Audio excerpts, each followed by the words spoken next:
Le ministre chargé du budget du portefeuille de l'État, Moussa Sanogo, était ce jeudi devant les sénateurs à Yamoussoukro. 8 projets de loi, dont ceux portant sur la transformation de la noix de cajou et le développement de la capacité de production de la centrale d'Azito. Cette séance a permis également la clôture définitive de l'exercice budgétaire 2018. Kader Sougodogo.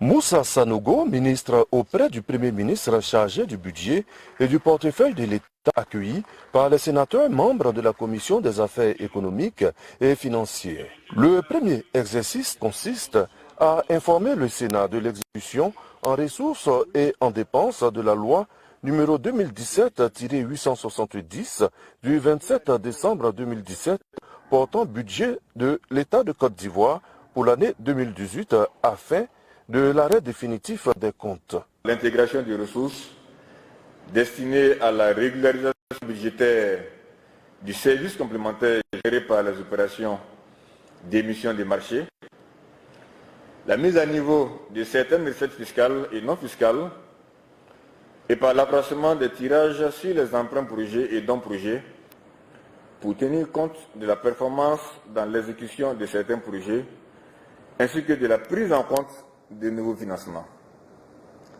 L'ensemble de ces opérations d'aménagement budgétaire s'est équilibré en ressources et en dépenses à 175 milliards 316 millions 607 384 francs, portant ainsi le niveau du budget de l'État de 6 756 milliards 257 millions 616 332 francs CFA à 6 938 milliards 574 millions 223 716 francs CFA. La ratification de ces différents aménagements est proposée dans le projet de loi de règlement qui vous est soumis.